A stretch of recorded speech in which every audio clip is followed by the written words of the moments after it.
Hello friends, welcome to my YouTube channel link exam. आइए देखते हैं इंपॉर्टेंट टॉपिक इंडियन करेंसी से संबंधित मोस्ट इंपॉर्टेंट क्वेश्चन जो आपके रेलवे एग्जाम और अन्य प्रतियोगी परीक्षाओं के लिए इंपॉर्टेंट है। अगर आप लोग चैनल पर नए हैं तो चैनल को सब्सक्राइब कर लीजिए। तो चलिए स्टार्ट करते हैं।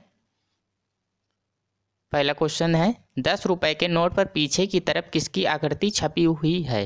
जो 10 रुपये का नोट होता है उसके पीछे की तरफ किसकी आकृति छपी है। तो इसका करेक्ट आंसर जो हो जाएगा, सही आंसर सूर्य मंदिर।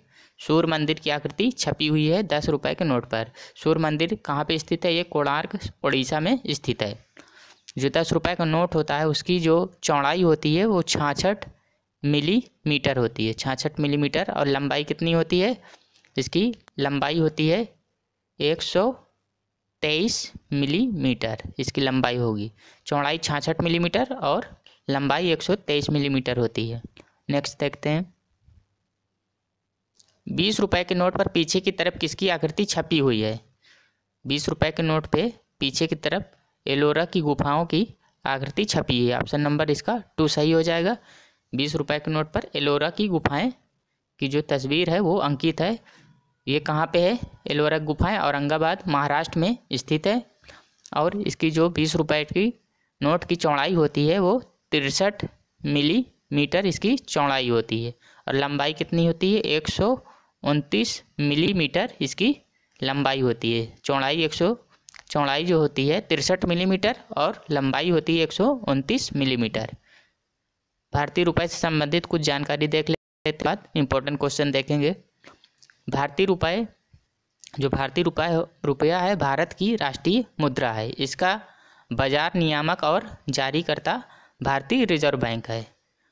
लेकिन 1 रुपये का जो नोट होता है, 1 रुपये के नोट पर वित्त मंत्रालय इसको जारी करता है, 1 रुपये के नोट को।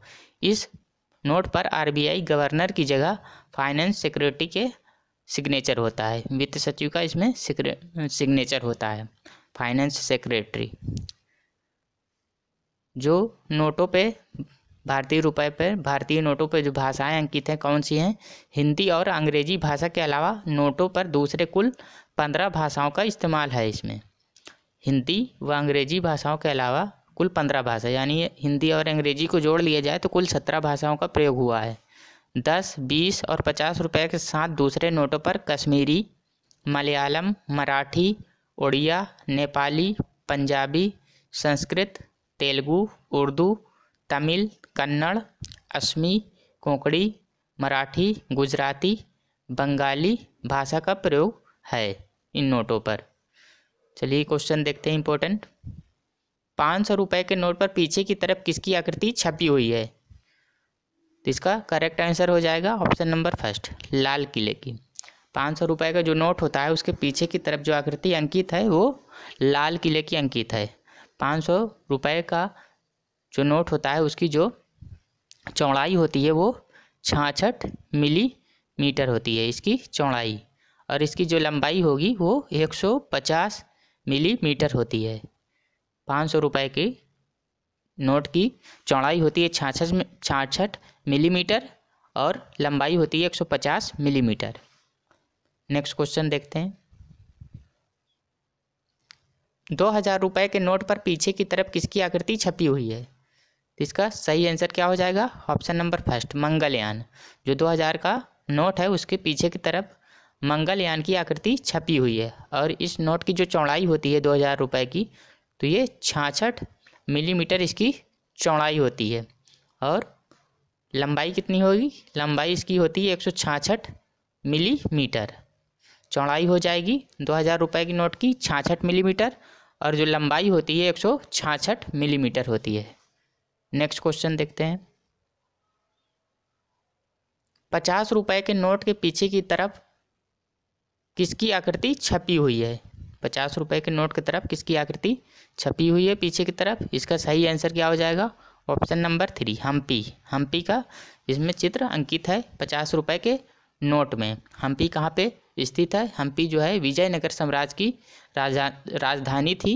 अभी जो हिस्ट्री में है, हम्पी विजयनगर साम्राज्य की राजधानी थी और ये कर्नाटक में स्थित है हम्पी। 50 रुपये की नोट की जो चौड़ाई होती है वो कितनी होती है?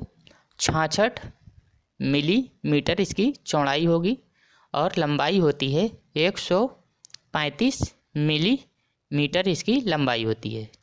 50 रुपये नोट की जो चौड़ाई होती है 66 मिलीमीटर और 135 मिलीमीटर जो होती है इसकी लंबाई होती है। नेक्स्ट क्वेश्चन, 100 रुपये के नोट पर पीछे की तरफ किसकी आकृति छपी है? तो इसका सही आंसर क्या हो जाएगा? ऑप्शन नंबर 2, रानी की वाव। 100 रुपये के नोट के पीछे रानी की वाव की आकृति छपी हुई है और रानी की वाव ये कहाँ पे स्थित है? ये गुजरात में स्थित है। और 100 रुपये का जो नोट होता है उसकी जो चौड़ाई है वो कितनी है? 66 मिलीमीटर और लंबाई इसकी 142 मिलीमीटर है। लगभग सभी नोटों में 66 मिलीमीटर इसकी चौड़ाई है, बाकी लंबाई में परिवर्तन है। चलिए नेक्स्ट क्वेश्चन देखते हैं। भारतीय करेंसी नोट पर कितनी भाषा लिखी हुई हैं? तो इसका करेक्ट आंसर क्या हो जाएगा? ऑप्शन नंबर 2, 17 भाषाएं। अगर हिंदी और इंग्लिश को मिला लिया जाए तो इसमें जो है कुल 17 भाषाएं हो जाएंगी। वैसे अगर ऐसे हैं तो ये 15 भाषा होंगी। हिंदी अंग्रेजी को मिलाकर कुल 17 भाषा हो जाएंगी, इसलिए इसका आंसर जो है 17 हो जाएगा। भारतीय करेंसी नोट पर 17 भाषाएं अंकित है। नेक्स्ट क्वेश्चन, 200 रुपये के नोट पर पीछे की तरफ किसकी आकृति बनी हुई है? 200 रुपये के नोट पे पीछे की तरफ किसकी आकृति बनी है? इसका सही आंसर हो जाएगा ऑप्शन नंबर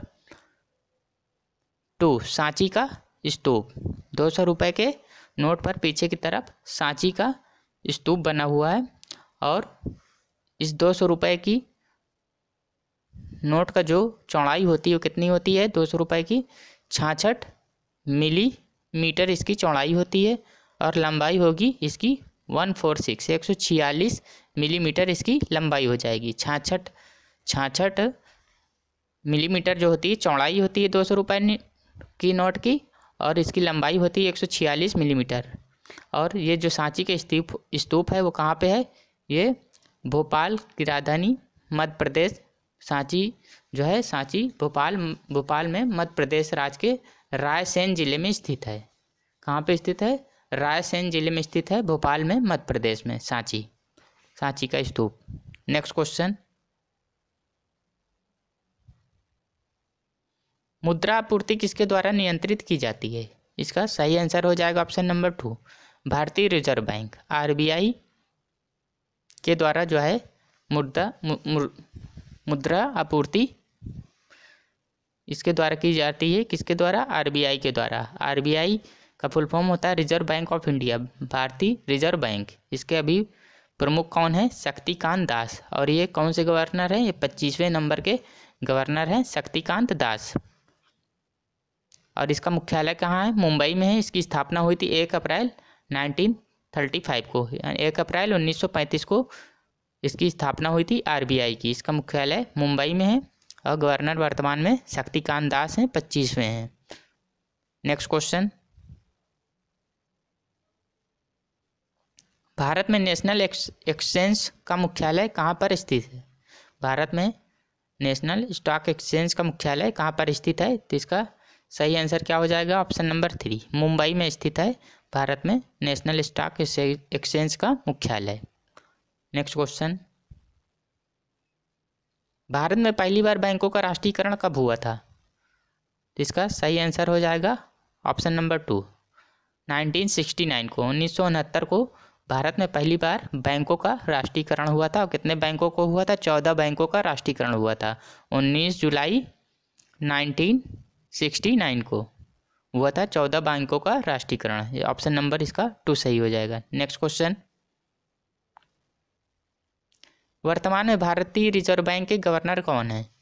तो ये ऑप्शन नंबर 2 इसका सही है, शक्तिकांत दास। वर्तमान में ये भारतीय रिजर्व बैंक के गवर्नर है RBI के। ये 25वें गवर्नर हैं RBI के।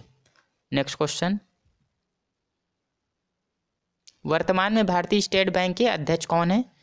इसका सही आंसर क्या हो जाएगा? ऑप्शन नंबर 2, वर्तमान में भारतीय स्टेट बैंक के अध्यक्ष हैं दिनेश कुमार खारा, SBI के।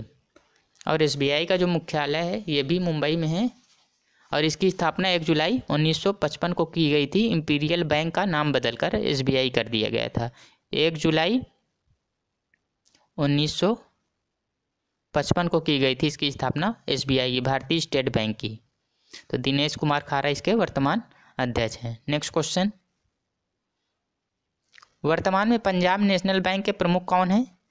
इसका सही आंसर क्या हो जाएगा? Option number first SS Mallikarjun Rao वर्तमान में पंजाब नेशनल बैंक के ये प्रमुख हैं। नेक्स्ट क्वेश्चन, वर्तमान में नेशनल स्टॉक एक्सचेंज के अध्यक्ष कौन है? तो इसका सही आंसर क्या हो जाएगा? ऑप्शन नंबर 2 गिरीश चंद्र चतुर्वेदी, ये वर्तमान में नेशनल स्टॉक एक्सचेंज के अध्यक्ष हैं। नेक्स्ट क्वेश्चन, वर्तमान में भारतीय रिजर्व बैंक की मुख्य वित्तीय अधिकारी कौन है? RBI की मुख्य वित्तीय अधिकारी कौन है? तो इसका सही आंसर है सुधा बालकृष्णन, ये वर्तमान में भारतीय रिजर्व बैंक की मुख्य वित्तीय अधिकारी हैं, सुधा बालकृष्णन। नेक्स्ट क्वेश्चन, वर्तमान में बॉम्बे स्टॉक एक्सचेंज के CEO कौन है? मुख्य कार्यकारी अधिकारी। इसका सही आंसर क्या हो जाएगा? ऑप्शन नंबर 2 आशीष कुमार चौहान, ये वर्तमान में बॉम्बे स्टॉक एक्सचेंज के CEO हैं, मुख्य कार्यकारी अधिकारी हैं आशीष कुमार चौहान। नेक्स्ट क्वेश्चन, वर्तमान में वित्त मंत्री कौन है? तो ऑप्शन नंबर इसका 2 सही होगा, निर्मला सीतारमण, वर्तमान में फाइनेंस मिनिस्टर हैं निर्मला सीतारमण, ऑप्शन नंबर 2 सही होगा। नेक्स्ट क्वेश्चन, वर्तमान में वित्त सचिव कौन है? इसका सही आंसर हो जाएगा option number first Ajay Bhushan Pandey, वर्तमान में वित्त सचिव हैं। नेक्स्ट क्वेश्चन, वर्तमान में नियंत्रक एवं महालेखा परीक्षक कौन है?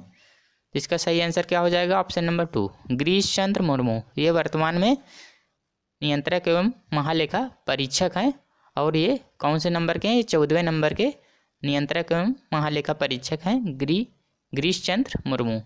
नेक्स्ट क्वेश्चन, वर्तमान में मुख्य निर्वाचन आयुक्त कौन है? तो इसका सही आंसर क्या हो जाएगा? ऑप्शन नंबर 2 सुनील अरोड़ा, ये वर्तमान में मुख्य निर्वाचन आयुक्त हैं और ये किस नंबर के निर्वाचन आयुक्त हैं? मुख्य निर्वाचन आयुक्त, ये 23वें नंबर के हैं। नेक्स्ट क्वेश्चन, वर्तमान में 15वें वित्त आयोग के अध्यक्ष कौन है? तो ऑप्शन नंबर फर्स्ट सही हो जाएगा, NK सिंह जो है वर्तमान में 15वें वित्त आयोग के अध्यक्ष हैं। दोस्तों, अगर यह वीडियो आप लोगों को पसंद आता है तो लाइक एंड सब्सक्राइब करिए और साथ ही बेल आइकन का बटन भी दबाइए, जिससे सही समय पर आपको नोटिफिकेशन प्राप्त होता रहे। तो चलिए मिलते हैं एक नई वीडियो में। Thank you.